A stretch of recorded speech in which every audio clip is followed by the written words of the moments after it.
আমরা যারা শিক্ষা অর্জন করি বা শিক্ষা নিয়ে ভাবি, শিক্ষা করে কি, শিক্ষা একটাই করে, সেটা এর আগেও বলেছি আমি, যে আমাদের খালি মন থেকে খোলা মনে পরিণত করে, মানে এমটি মাইন্ড থেকে ওপেন মাইন্ডে নিয়ে যায়। এমটি মাইন্ডটা কি না, এমটি মাইন্ড হচ্ছে যেখানেই লাভ, যেখানেই আমার জয় জয় আমি শুধু সেদিকে তাকিয়ে থাকবো। আর ওপেন মাইন্ডটা কি না, আমি আজ থেকে 10 বছর পর আমি যেখানে বসবাস করছি, আমার যেটা বাংলা, আমার জেলা, আমার রাজ্য, আমার দেশ, সেটা কিভাবে উচ্চ থেকে উচ্চতর জায়গায় যাবে, সেই ভাবনাটা আমাদের ভাবার নাম হচ্ছে ওপেন মাইন্ড। শিক্ষা এই জায়গাটা ট্রান্সফর্ম করে empty mind to open mind. আর আজকের আমরা কি দেখছি, রাজনৈতিক পটভূমিকা এমন জায়গায় গিয়ে পৌঁছাচ্ছে, সেখানে যতগুলো ওপেন মাইন্ড ছিল সেগুলোকে দলদাসে পরিণত করে আবার ব্যাক করে এমটি মাইন্ডে ফিরিয়ে আনা হচ্ছে। আজকের আপনারা যারা, আমি যতদূর শুনেছি, যদি ভুল হয় কারেক্ট করে দেবেন, আমি যতটুকু জেনেছি বলছি, আপনাদের যারা আইসিডিএস সুপারভাইজার পদে পাস করে বসে আছে, আপনাদের কাজটা কি? আপনারা যদি আপনাদের জব পেতেন, জবে যদি ইন্টার করতেন, আপনারা কি করতেন? সদ্য জন্ম নেওয়া বাচ্চা থেকে শুরু করে ছোট ছোট বাচ্চা মেয়ে, তাদের কি করে নিউট্রিশন হবে, তাদের কি করে আপনার খাওয়া দাওয়া হবে, তাদের কি করে ইমিউনাইজেশন হবে, এই জিনিসগুলো আপনাদের দায়িত্বের মধ্যে থাকতো। আর আপনারা সুপারভাইজ করতেন যাতে কোনো আশেপাশের চোর ডাকাতগুলো এই জিনিসগুলোতে দুর্নীতি বা নোংরামি না করতে পারে। তো সেই জায়গাগুলো খালি রেখে কিভাবে আজকের এই দায়িত্ব নিয়ে ওই বাচ্চাদের নিউট্রিশনগুলো ডিপ্রাইভেশনে নিয়ে যাওয়া হচ্ছে, দায়িত্ব নিয়ে ছোট ছোট বাচ্চাদের ইমিউনাইজেশনে অসুবিধা করানো হচ্ছে, এবং দায়িত্ব নিয়ে কি করে আজ থেকে 20 বছর 25 বছর পরে যে যুব সমাজ তৈরি করা হবে, সেই যুব সমাজের ঘাড় এখন থেকে ভাঙানোর প্রচেষ্টা চলছে, এবং সেটা আপনাদের মাথার উপরে কাটাল দিবে। আজকে বলা হচ্ছে যে এই যারা reserve category, ST SC OBC, এদের নানান জটিলতার জন্য, আইনি জটিলতার জন্য চাকরি হচ্ছে না, হেনা হচ্ছে, দেওয়া হচ্ছে। বিধানসভায় 294 জন এমএলএ থাকে, তার মধ্যে 83 জন এসটি এসসি এমএলএ আছে। প্রত্যেকটা ডিস্ট্রিক্টে যদি আপনারা যান, 6-8টা করে দেখবেন রিজার্ভ এমএলএ বসে আছে, এসসি এসটি। বিধানসভায় আওয়াজ তুলবে কে? ওরা কি করতে ওখানে গিয়েছে? আপনাদের প্রতিনিধিত্ব করার জন্য ওখানে ওরা গিয়েছে। 83 জন, 1 জন 2 জন বলছি না, যতজন আপনারা বসে আছেন মনে তার চেয়ে বেশি ওখানে বসে আছে।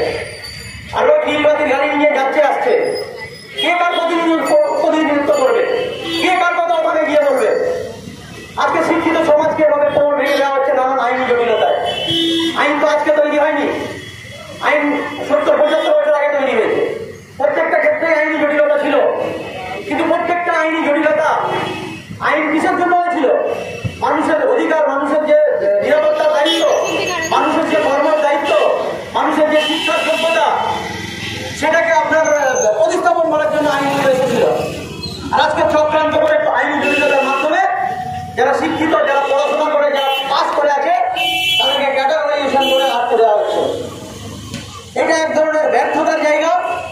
আর আমরা আবার বলছি, এটাতে আমি জানি না যে আজকে বললাম কালকে হয়তো মনে হবে, এমন নয়, কিন্তু আওয়াজ আমাদেরকে তুলতে হবে এই জন্য যে এই আওয়াজ যদি ওরা বধির কোনো এমএলএ এমপির কানে গিয়ে পৌঁছায়, অন্তত তারা যদি বিধানসভায় গিয়ে দুটো লাইন বলে যে আমি এসসি এসটি হয়ে আমার নিজের রিজার্ভ ক্যাটাগরি নিয়ে আমি এমএলএ হয়ে এসছি, আর আমার যারা ভবিষ্যৎ প্রজন্ম, যারা আজকের সুপারভাইজারের পদ নিয়ে বসে আছে, আজকের এসটি এসসি ওবিসি তাদের রিজার্ভেশনের শুধু এই তকমা লাগিয়ে তাদেরকে রাস্তায় বসিয়ে রাখা হচ্ছে, আর একটা অন্য ক্যাটাগরিকে চাকরি দিয়ে দেওয়া হচ্ছে। আওয়াজটা আমাদের এই জন্যই তুলতে হবে। আর সবচেয়ে বড় কথা, যদি আপনারা স্বাধীনতার আগে দেখেন, তখন যে বৈষম্যটা হতো, তখন স্কুলে ঢুকতে দেওয়া হতো না যারা রিজার্ভ ক্যাটাগরি। স্বাধীনতার আগে যদি দেখেন, তাহলে একটা বাড়ির উপরে গিয়ে গ্লাসে জল খেতে দেওয়া হতো না। স্বাধীনতার আগে যদি দেখেন যে একজন মহিলা তার নিজের স্বাধীনতা প্রতিষ্ঠা করার জন্য ব্রাহ্মণ সমাজ থেকে শুরু করে নানান মৌলবীর বা ধর্ম সমাজ থেকে শুরু করে যুদ্ধ করে করে আজকে এই জায়গায় আসতে হয়েছে। আর 78 বছর পরে স্বাধীনতার পরে আপনারা এসে দেখছেন আবার বৈষম্য হচ্ছে। এখন বৈষম্যটা অন্যটা, এখন বৈষম্য হচ্ছে যারা পড়াশোনা করে পর্যায়ে চলে এসছে, তাদেরকে যোগ্য অযোগ্য, আপনার রিজার্ভ আনরিজার্ভ, হেনা তেনা ক্যাটাগরি দিয়ে তাদের সেই অধিকারটাকে তছনছ করে দেওয়া হচ্ছে। চক্রান্ত একই চলছে। তখন ইন্ডিয়ানরা করেছিল, আর এখন কিছু দালাল করছে। ক্ষমতা কারোর চিরদিন থাকে না। আমরা যতদূর শিক্ষার আমাদের শক্তি আছে, আমাদের যতদূর ভাবনার শক্তি আছে, যতটা আমাদের খোলা মন হয়েছে, সেই খোলা মন থেকে আমরা এই এমটি মাইন্ডটাকে সবসময় আঘাত করে যাব।